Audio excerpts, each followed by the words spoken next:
안녕하세요, 양스텔라입니다. 오늘도 함께 해주셔서 감사합니다. 예전에 한 공익단체에서 평범한 직장인을 대상으로 설문조사를 했는데요. 직장인의 43.4%가 아파도 회사에서 자유롭게 연차를 사용하지 못한다고 답했다고 합니다. 우리나라의 근로자분들은 아파도 그냥 참고 일을 하는 경우가 많은데요. 그러다 보면 스트레스는 물론이고 더 큰 병이 생길 수 있겠죠. OECD 조사 결과에서도 마찬가지로 한국 근로자들이 아파서 쉰 기간은 1년에 딱 2일로 가장 많이 쉰 리투아니아와 12배 넘게 차이가 나는 것으로 조사됐습니다. 이러한 조사 결과와 통계, 코로나19를 계기로 높아진 아프면 쉴 권리에 대한 사회적 요구를 반영해서 정부가 아프면 마음 놓고 쉴 수 있는 제도 도입을 위해 시범 사업을 운영 중인데요. 어떤 지원이 있는지 자세한 내용 시청하시기 전에 좋아요만 한번 눌러주세요. 아프면 마음 놓고 쉬면서 하루에 43,960원을 받을 수 있는 제도는 바로 상병수당인데요. 2022년 7월 4일부터 2023년 6월 30일까지 1단계 시범사업이 운영 중입니다.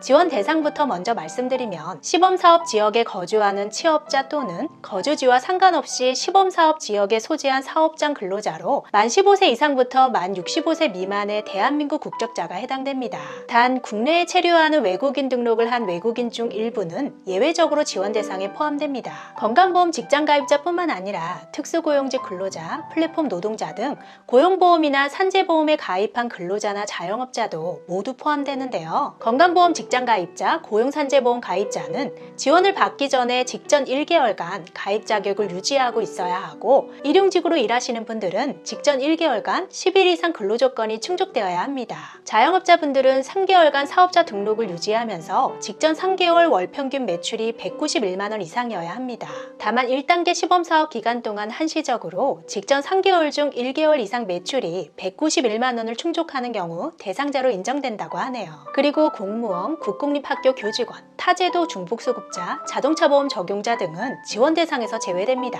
그러면 얼마나 아파야 상병수당을 받을 수 있을까요? 기본적으로 업무하고 관련돼서 아프면 산재보험이 적용되니까 업무와 관련이 없는 질병 부상으로 근무를 못하는 경우가 해당되는데요. 예를 들어 집 욕실에서 미끄러져서 늑골골절로 일을 할 수 없게 돼서 혜택을 받은 사례도 있었습니다. 단 미용 목적의 성형같이 질병 치료가 아닌 진료나 출산 관련 진료인데 다른 합병증이 발생하지 않고 그냥 출산만 관련된 진료면 대상에서 제외됩니다. 아직 시범사업 기간이라서 다양한 실험을 위해 3가지 모형으로 구분했습니다. 모형 1은 병원에 입원을 하든 통원 치료를 하든 집에서 쉬든 요양 방법에 제한 없이 그냥 아파서 일을 못하는 기간은 모두 인정해주는 방법으로 하루에 43,960원씩 90일까지 지원해주는데요.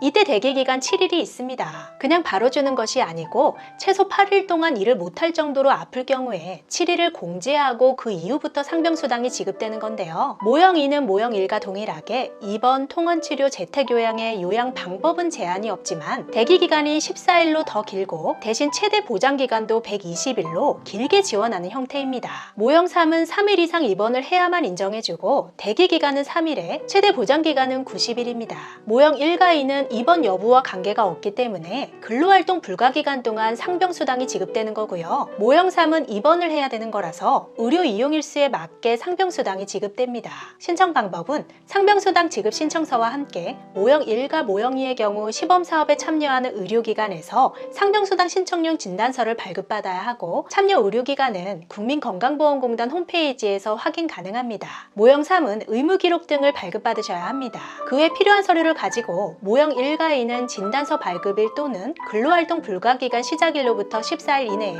모형 3은 퇴원일로부터 60일 이내에 건강보험공단 홈페이지에서 신청하시거나 시범사업 운영지사에 방문 또는 우편이나 팩스로 신청하시면 됩니다. 한편 이번 주 10월 4일부터 11월 11일까지 집중 신청 기간을 운영하고 있는데요. 상병수당 시범사업 시작일인 2022년 7월 4일 이후에 아파서 일을 하지 못했던 분들 중에서 시범사업을 몰라서 신청하지 못한 경우, 확대된 대상자에 포함되거나 구비서류 요건이 완화된 경우, 이미 상병수당을 지급받았지만 상병수당 신청용 진단서 발급 시점이 늦어서 기간을 온전히 인정받지 못한 경우가 해당되는데요. 이런 분들은 이번 집중 신청 기간을 이용해서 신청하시면 됩니다. 신청 요건 및 구비서류 등 자세한 내용은 공단 홈페이지를 통해 확인하시거나 고객센터로 문의하실 수 있습니다.